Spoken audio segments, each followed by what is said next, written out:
12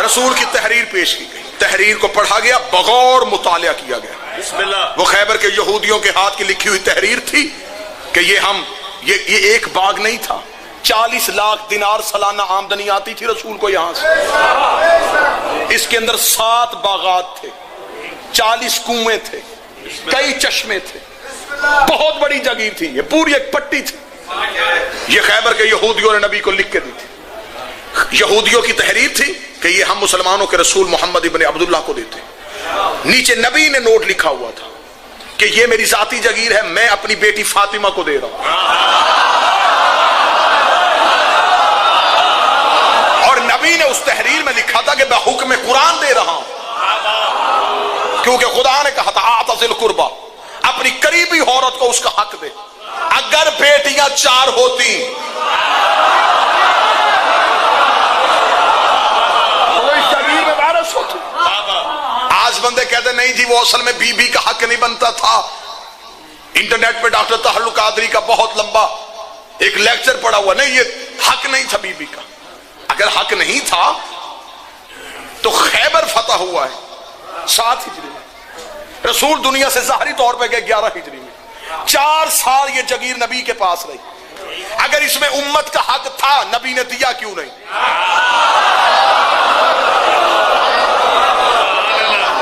پہلے زہرا سے پہلے ہمیں اس بات کا جواب دو کہ نبی نے یہ حق کیوں نہیں دیا؟ بی بی نے کہا میں تحریر پیش کرتی ہوں۔ تحریر پیش کی گئی، تحریر کو پڑھا گیا۔ سنیے گا مقدمہ۔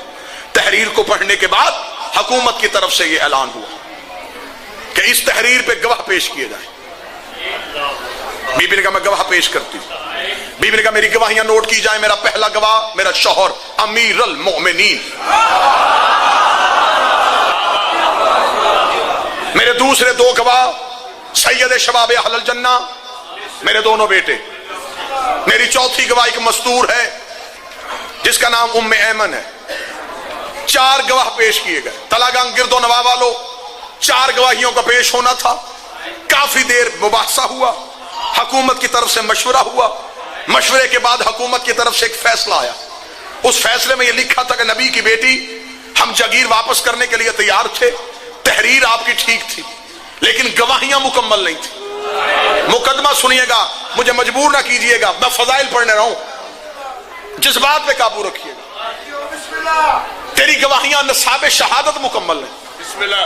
بی بی نے کہا نصاب شہادت کیوں نہیں مکمل؟ انہوں نے کہا نصاب شہادت اس لیے نہیں مکمل کہ آپ نے پہلی گواہی دی ہے اپنے شوہر کی، تو علی شوہر ہونے کی وجہ سے اس جگیر میں حصے دار ہے، جو مالک ہو وہ گواہی نہیں دے سکتا، گواہی باہر سے آنی چاہیے تھی۔ دوسرے 2 گواہ پیش کیے اپنے اپنے بیٹے، آپ کے بیٹوں کا بھی اس جگیر میں حق ہے لہذا وہ بھی مالک ہو۔ چوتھی گواہی ہم قبول کرنے کے لیے تیار تھے، لیکن کیونکہ تیرے بابا کی شریعت ہے کہ اگر عورت مرد کے مقابلے پہ گواہی دے گی تو 2 عورتوں کی گواہی ایک مرد کے مقابلے پہ مانی جائے گی، لہذا عورت ایک تھی، اس کے ساتھ دوسری عورت کوئی نہیں تھی، لہذا نصاب شہادت مکمل نہیں، تحریر قبول کر سکتے تھے اگر گواہیاں مکمل ہوتی۔ کیا کہنے نبی کی بیٹی، نبی نے تحریر واپس لے لی، نبی کی بیٹی نے گواہیاں نہیں بدلی۔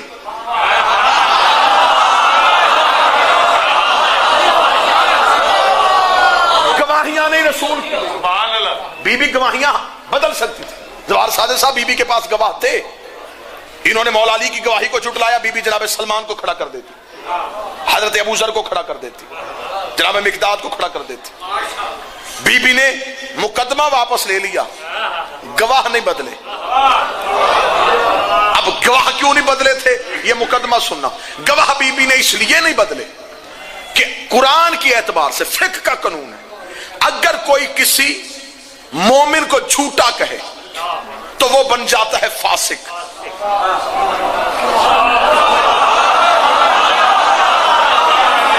بحث کرو ہم سے، بلاؤ ہمیں سپریم کورٹ میں، ہم تمہیں زہرا کا حق منوا کے آئیں۔ جو کسی مومن کو جھوٹا کہے قرآن کہتا ہے وہ بنتا ہے فاسق۔ فاسق نماز پڑھ سکتا ہے، پڑھا نہیں سکتا۔ فاسق چاند کی شہادت نہیں دے سکتا، فاسق نکاح میں بطور گواہ نہیں بیٹھ سکتا، فاسق طلاق کے سیغوں میں بطور گواہ نہیں بیٹھ سکتا، فاسق عادل نہیں رہتا۔ اگر کوئی کسی سچے مومن کو جھوٹا کہے تو قرآن کی نص سے وہ بنتا ہے فاسق، اور معاذ اللہ ثم معاذ اللہ اگر کوئی قرآن کو جھوٹا کہہ دے تو وہ فاسق نہیں بنتا، قرآن کہتا وہ بن جاتا ہے کافر۔ پھر اسے دوبارہ کلمہ پڑھنے کی ضرورت ہوتی، کیا کہنے، نبی کی بیٹی تو اتنی بڑی جنگ لڑکی آئی ہے کہ تیری مصلحت زمانے کی سمجھ میں نہیں آ گئی، بی بی نے گواہیاں پیش کر کے گواہیاں واپس لے لی، بی بی گواہیاں بدل سکتی تھی، نبی کی بیٹی نے گواہیاں نہیں بدلی، بی بی نے فرمایا گواہیاں اس لیے نہیں بدلی کہ تو نے علی کی گواہی کو جھٹلایا ہے، اور میرے بابے کی حدیث ہے القرآن مع علی و علی مع القرآن، قرآن علی کے ساتھ ہے، علی قرآن کے ساتھ ہے، تو نے حسن حسین کو جھٹلایا ہے، حسن حسین بھی قرآن کے وارث ہے۔ بی بی نے کہا تو نے قرآن کو جھٹلا دیا، میں گواہیاں واپس لے کے جا رہی ہوں اور میں تاریخ میں لکھوا کے جا رہی ہوں کہ میں تمہیں فاسق نہیں کرنے آئی تھی، میں تمہیں کافر کرنے آئی۔ کفر کے جھروکوں میں پھینک گئی۔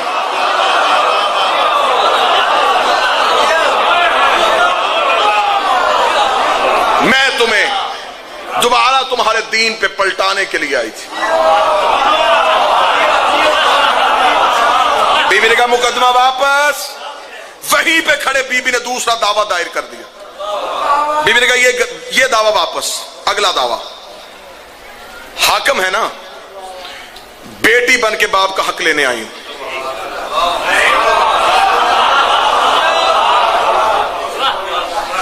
مالکن والا دعویٰ واپس لے لیا۔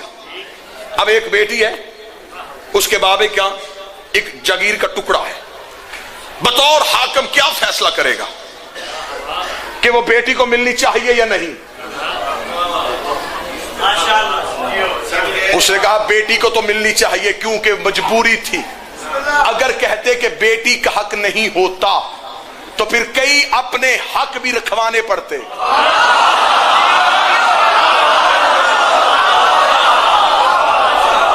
سمجھتے ہیں کہ خطیب آزاد ہو کے تقریر کرتا ہے، ہم پنجرے میں بند ہو کے اپنی قوم کی وکالت کرتے ہیں۔ بی بی نے کہا بیٹی ہوں، باپ کا حق لینے کے لیے آئی ہوں۔ بڑا لمبا مضمون یہیں پہ ختم کر کے اپنے برادرم قاضی وسیم باز کو ٹائم دو۔ انہوں نے کہا اچھا۔ بی بی نے کہا میں تم سے اپنے باپ کا حق لینے آئی ہوں۔ انہوں نے کہا بی بی بار بار کس بات پہ بحث ہو رہی ہے؟ جب ہم نے کہہ دیا کہ ہمارے پاس آپ کے بابا کی حدیث ہے اور حدیث میں صاف واضح لکھا ہوا ہے کہ ہم گروہ انبیاء نہ وارث بنتے ہیں نہ وارث بناتے ہیں، ہم حدیث کو دیکھیں یا آپ کے دعوے کو دیکھیں، ہم حدیث کو دیکھیں یا آپ کے دعوے کو دیکھیں۔ نبی کی بیٹی نے دیکھا اچھا تو حدیث سناتا ہے، اگر تو کہے تو میں تجھے قرآن کی آیت سناؤں، میں تجھے قرآن کی آیت سناؤں۔ اس نے کہا کون سی قرآن کی آیت؟ نبی نے کہا بسم اللہ الرحمن الرحیم، وارث سلیمان داؤد، ہم نے سلیمان کو داؤد کا وارث بنایا تھا۔ اللہ قرآن میں کہتا ہے کہ نبیوں کا وارث ہوتا ہے اور تو کہتا میرے پاس حدیث ہے وارث کوئی نہیں ہوتا۔ اس نے کہا بی بی میرے پاس حدیث ہے۔ بی بی نے کہا میں دوسری آیت پڑھ دیتی ہوں، وَلِلرِّجَالِ نَصِیبٌ مِّمَّا تَرَكَ الْوَالِدَيْنُ وَالْأَقْرَبُونَ، جو کچھ ماں باپ چھوڑ کے جاتے ہیں اس میں مردوں کا حصہ ہوتا ہے۔ قرآن کہتا ہے حصہ ہوتا ہے، تو کہتا وارث کوئی نہیں ہوتا۔ اس نے کہا بی بی میرے پاس حدیث ہے۔ بی بی نے کہا میں تیسری آیت پڑھ دیتی ہوں، وَلِلنِّسَاءِ نَصِیبٌ مِّمَّا تَرَكَ الْوَالِدَيْنُ وَالْأَقْرَبُونَ، جو کچھ ماں باپ چھوڑ کے جائے اس میں بیٹی کا حصہ ہوتا ہے۔ قرآن سورہ نساء میں کہتا ہے بیٹی حصہ رکھتی ہے، تو کہتا حدیث ہے۔ اس نے کہا بی بی میرے پاس حدیث ہے۔ بی بی نے کہا میں چوتھی آیت پڑھ دیتی ہوں، یونسنی آل یعقوب، ہم نے یعقوب کی اولاد کو اس کا وارث بنایا تھا۔ قرآن کہتا ہے یعقوب کی اولاد اس کی وارث ہے، تو کہتا میرے پاس حدیث ہے۔ اس نے کہا بی بی میرے پاس حدیث ہے۔ بی بی نے کہا میں پانچویں آیت پڑھ دیتی ہوں۔ بدل بدل کے حاکم ایک حدیث پڑھتا رہا، بی بی بدل بدل کے قرآن کی آیتیں پڑھتی رہی۔ قرآن میں پڑھ لے کے مجھے غازی کے علم کی قسم ہے، حاکم ایک حدیث پڑھتا رہا، بی بی نے 40 آیتیں دربار میں کھڑی ہو کے پڑھی۔ جب 40 آیتیں پڑھی حاکم کے چہرے پہ موت کا پسینہ آ گیا۔ اس نے کہا بی بی میں حدیث پڑھتا ہوں، جواب آیت میں کیوں دیتی ہے؟ اگر تیرے پاس بھی حدیث ہے تو حدیث کا جواب حدیث میں لے گیا۔ بی بی نے کہا بس چپ ہو جا، میں اتنا سننا چاہتی تھی، تو وہی ہے جسے میرے بابے نے کہا تھا آ تجھے حدیث لکھ دو، آ تجھے حدیث لکھ دو۔ تو نے کہا تھا ہمیں قرآن کافی ہے، ہمیں قرآن۔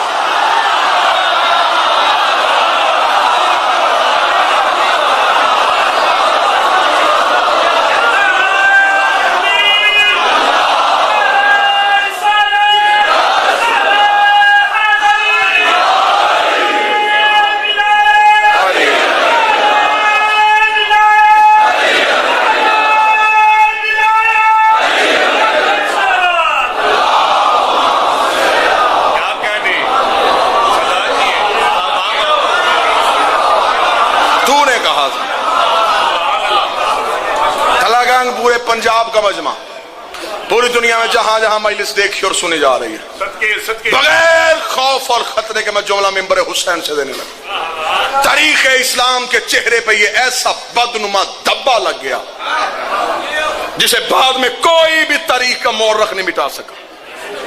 کتنا بڑا دھبا اور کتنی بڑی بددیانتی کہ جس کے خلاف مقدمہ تھا وہی جج تھا۔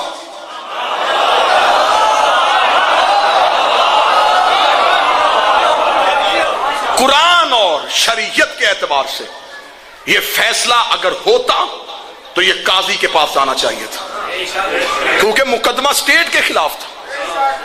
جہاں سٹیٹ کے خلاف مقدمہ ہو وہاں سٹیٹ فیصلہ نہیں کر سکتی۔ یہ بددیانتی ہو گئی۔ محمد کی بیٹی تو دربار سے چلی گئی، لیکن تاریخ اس مسلمان کے چہرے پہ اتنے خون کے چھینٹے ڈال گئے کہ یہ ہے تمہاری حکومتوں کی تاریخ۔ دعا کیا کرو قدر والی چیز بے قدروں کے سامنے نہ جائے۔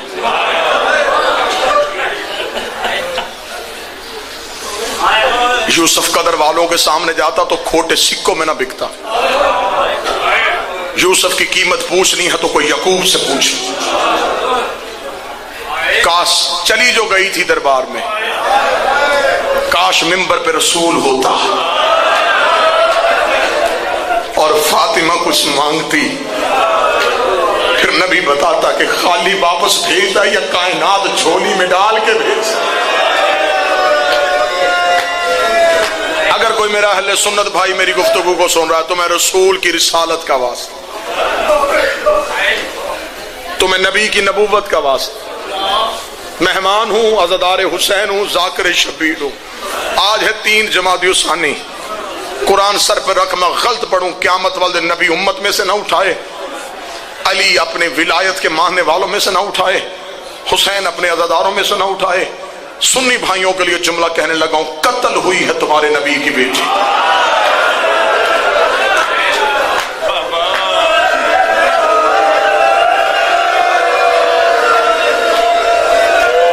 اب یہ تصدیق کرنا تمہارا حق بنتا ہے۔ بیٹیاں بے شک 4 مانتے ہو، فاطمہ کو تو مانتے ہو نا، جا کے ضرور مولویوں سے پوچھنا۔ اللہ درجات بلند کرے۔ قائد صاحب خدا کروٹ پہلو حسین میں جگہ دے۔ قبلہ مبلغ اعظم مولانا اسماعیل علیہ جتنے مناظرے کیے حق کے بطول پہ کیے، اور قبلہ مولانا اسماعیل جن کی قبریں بھی ہمارے جسموں سے مہنگی ہیں، مولانا اسماعیل نے پاک سیدہ سے دعا مانگی تھی، بی بی میں تیرا حق پڑھ کے شیعہ ہوا ہوں، بی بی مجھے دنیا نہ دینا، دولت نہ دینا، کرم میری شہزادی مجھ پہ اتنا کر دینا کہ تیرا دشمن سوال ختم کرے، میرا جواب شروع ہو جائے۔ پھر اس جو بزرگ بیٹھے میری گواہی دیں گے، پھر اس مرد کلندر نے نگر نگر غازی کے علم لگوائے، اس نے زمانے سے بی بی کا حق منوایا ہے۔ مولانا اسماعیل پنڈی بھٹیاں کے قریب مناظرہ کرنے کے لیے آئے۔ مناظرے کا جج بابا حبیب شاہ جی ایک اہل سنت زمیندار تھا، چودھری عاشق اس کا نام تھا، آج بھی اس کی نسلیں وہاں پہ آباد ہیں اور مجلس حسین کرواتی ہیں۔ چودھری عاشق مناظرے کا جج تھا۔ مناظرے کا موضوع تھا حق کے بطول۔ مخالف فریق والا مولوی کہہ رہا تھا کہ بی بی دربار میں آئی ہے لیکن حق بنتا نہیں تھا۔ مولانا اسماعیل کتابوں کا ڈھیر لے کے آ گئے، مناظرہ ہوتا رہا، ظہر کی اذان ہو گئی۔ فیصلہ یہ ہوا کہ نماز پڑھی جائے گی، نماز کے بعد پھر دوبارہ مناظرہ شروع ہوگا۔ نماز کے لیے چودھری عاشق اس مولوی کے پیچھے کھڑا ہوا، ذہن میں اس کے کوئی خیال آیا۔ نماز ختم ہوئی، زوار ساجد اس نے نمازیوں سے کہا سارے نمازی مسجد سے چلے جاؤ، مسجد کے دروازے کو بند کرو، میں نے مولانا سے کوئی بات کرنی ہے۔ مسجد کا دروازہ بند ہو کے چودھری عاشق محراب میں اس کے سامنے آ کے کھڑا ہو گیا۔ اس نے کہا دیکھ سن مولوی، مجھے نہیں پتا کتابوں میں کیا لکھا ہے کیا نہیں لکھا، میں نے ساری زندگی کتابیں نہیں پڑھی، میں زمیندار بندہ ہوں، تو کہتا تھا کہ نبی کی بیٹی کا حق بنتا نہیں تھا، وہ کہتے تھے بنتا تھا، انہوں نے اپنا مولوی منگوا لیا ہے، وہ باہر ڈیرے پہ کتابیں لے کے بیٹھا ہے، میں نے یہاں بندے نہیں مروانے، میں نے بحث نہیں کروانی، میرا دل بیٹھ رہا ہے، میرا جگر پھٹ رہا ہے، مجھے صرف اتنا بتا دے بیٹی رسول کی دربار گئی تھی جس بندے کو آج بھی تین جمادی ثانی شاید میں اسی جملے میں ممبر چھوڑ دوں، مجھے اس کے بعد مصحف پڑھنے کی ضرورت ہی نہ پڑے، شاید میں اسی جملے میں ممبر چھوڑ دوں۔ اس نے کہا مجھے صرف اتنا بتا، بیٹی رسول کی دربار گئی تھی، اتنا کہنا تھا۔ یہ اس مولوی نے کہا چاچا عاشق بی بی کا بنتا نہیں تھا۔ اس نے کہا بنتا چھوڑ، بنتا تھا یا نہیں بنتا تھا، مجھے اتنا پتا گھر سے چل کے دربار میں چلی گئی تھی۔ اس نے کہا چاچا عاشق نبیوں کا ورثہ نہیں ہوتا۔ اس نے کہا ورثہ چھوڑ، مجھے مات آ جائے گی، مجھے بتا بیٹی نبی کی دربار گئی تھی۔ اس نے کہا کتابوں میں لکھے گئی تھی، وہ دل پکڑ کے زمین پہ بیٹھ گیا، کہنے لگا مجھے اتنا بتا واپس خالی آئی تھی یا کچھ لے کے آئی تھی۔ اس نے کہا محمد کی بیٹی خالی چلی گئی تھی۔ چودھری عاشق نے چہرے پہ ماتم شروع کیا، دیکھ کے لگا مولوی خدا لعنت کرے، میرے مرنے کے بعد میری بیٹی کسی کمی کے دروازے پہ چلی جائے اور جا کے کہ میں عاشق حسین کی بیٹی ہو، بتا اس کا بنتا ہے؟ کہنے لگا نہیں بنتا۔ کہنے لگا خالی بھیجو گے یا دے کے؟ کہنے لگا دے کے بھیجیں گے۔ اس نے کہا غیرت نہیں آتی، میری بیٹی کو خالی کوئی نہیں بھیجتا۔ محمد کی بیٹی نوکروں کے دربار میں 4 گھنٹے سر پہ قرآن رکھ کے رو رو کے کہتی رہی اوے میں جھوٹ نہیں بول، میں جھوٹ نہیں بول رہی، او میں بابے کی سچی بیٹی ہوں۔ نوکروں کے دربار 4 گھنٹے، اوے کسی کی بیٹی 1 منٹ بھی کھڑی ہو شریفوں سے برداشت نہیں ہوتا۔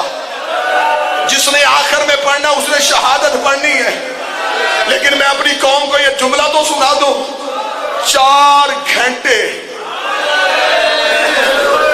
بار بار کہتی رہی میں جھوٹ نہیں بول رہی، میں بابے کی سچی بیٹی ہوں، میں بابے کی صدیقہ بیٹی ہوں۔ ماتمیوں اتنا کہہ کے چودھری عاشق مسجد سے باہر آیا، جہاں مولانا اسماعیل بیٹھے کتابیں کھول رہے تھے، آ کے روتا ہوا مولانا اسماعیل کے قدموں پہ گر گیا، گر کے کہنے لگا بند کر دے مولوی اسماعیل کتابیں، دعا کر مجھے موت آ جائے۔ مجھے ساری زندگی کسی نے نہیں بتایا کہ محمد کی بیٹی خالی چلی گئی تھی۔